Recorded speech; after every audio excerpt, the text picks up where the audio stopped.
कहते हैं सब कुछ विधि का विधान होता है तथा उसे कोई भी नहीं पलट सकता। भगवान भी जब मनुष्य रूप में अवतार लेते हैं तब अपना कार्य पूर्ण करके उन्हें इस धरती को छोड़कर जाना होता है।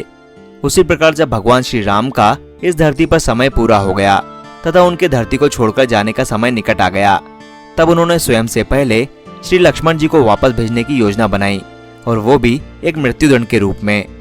भगवान श्री राम के द्वारा लक्ष्मण जी को मृत्युदंड देने की कथा बहुत ही रोचक है। तो चलिए आपको बताते हैं आखिर क्यों भगवान श्री राम को लक्ष्मण जी को देना पड़ा मृत्युदंड।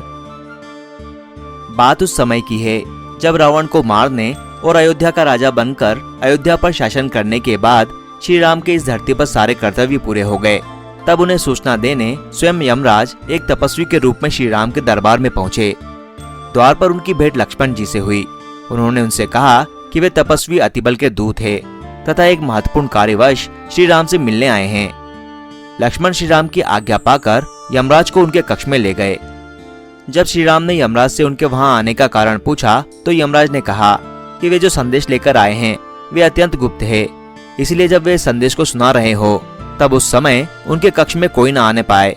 यदि कोई उन्हें बात करते सुन ले या देख भी ले तो उसे प्राणदंड दिया जाए। तपस्वी की ये बात सुनकर भगवान श्री राम ने लक्ष्मण से कहा कि वे द्वारपाल को भेज दे और स्वयं कक्ष के द्वार पर पहरा दे। उन्होंने लक्ष्मण जी से कहा कि यदि कोई भी उन्हें बात करते सुन लेगा या देख भी लेगा तो अवश्य ही उसे प्राणदंड दिया जाएगा। इसके पश्चात यमराज ने अपने असली रूप में आकर श्री राम को प्रणाम किया तथा वहां अपने आने का औचित्य बताया। उन्होंने श्री राम से कहा कि वे भगवान ब्रह्मा के आदेश पर वहां आए हैं। उन्होंने श्री राम को बताया कि अब उनका इस धरती पर कार्य पूर्ण हो चुका है तथा राम रूपी अवतार में उन्होंने अपनी जितनी आयु निश्चित की थी उसके समाप्त होने का समय आ गया है, इसलिए अब उनके परमधाम बैकुंठ में जाने का समय निकट आ गया है। श्री राम ने यमराज से कहा कि वे ये जानते हैं कि उनका इस धरती पर समय पूर्ण होने वाला है तथा वे भी अब अपने परमधाम लौटना चाहते हैं, इसीलिए वे ये संदेश भगवान ब्रह्मा तक पहुंचा दे। जिस समय लक्ष्मण जी द्वार पर पहरा दे रहे थे उसी समय महर्षि दुर्वासा वहां आ पहुंचे।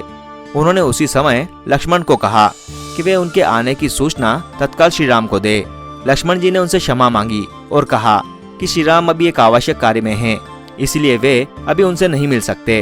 उन्होंने महर्षि दुर्वासा से कोई भी बात उन्हें बताने को कहा, अन्यथा श्री राम की प्रतीक्षा करने को कहा। ये सुनकर ऋषि दुर्वासा को क्रोध आ गया और उन्होंने लक्ष्मण जी से कहा कि यदि उन्हें क्रोध आ गया तो वे इसी समय अपनी शक्ति से श्राप द्वारा पूरी अयोध्या को भस्म कर देंगे।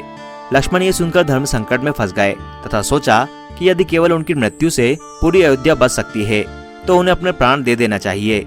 लक्ष्मण ऋषि दुर्वासा के आगमन का संदेश लेकर श्री राम के कक्ष में पहुंच गए तथा उन्हें दुर्वासा ऋषि से मिलने के लिए कहा। लक्ष्मण को वहां देखकर यमराज अंतर्ध्यान हो गए। श्री राम भी असमंजस में पड़ गए, लेकिन वे लक्ष्मण की दुर्दशा को समझ चुके थे। उन्होंने लक्ष्मण को महर्षि दुर्वासा को अंदर भेजने का आदेश दिया। इसके बाद भगवान श्री राम के द्वारा राज्यसभा बुलाई गई, जिसमें महर्षि वशिष्ठ, उनके सभी भाई, मंत्री तथा हनुमान जी उपस्थित थे। मंत्री सुमंत तथा भरत ने लक्ष्मण को क्षमा कर देने का अनुरोध किया, लेकिन लक्ष्मण ने कहा कि यदि राजा का वचन ही झूठा चला जाएगा तो कौन उनकी बात पर विश्वास करेगा। इसलिए लक्ष्मण ने स्वयं के लिए मृत्युदंड मांगा। ये सुनकर भगवान राम असमंजस में पड़ गए तथा उन्होंने अपने गुरु महर्षि वशिष्ठ से राय मांगी। महर्षि वशिष्ठ ने भी श्री राम को अपना वचन निभाने को कहा।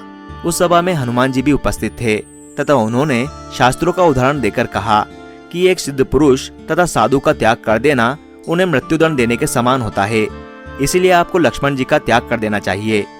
महर्षि वशिष्ठ भी इस बात से सहमत हुए तथा उन्होंने लक्ष्मण का त्याग कर देने को कहा। इसके पश्चात श्री राम ने लक्ष्मण जी का परित्याग कर दिया।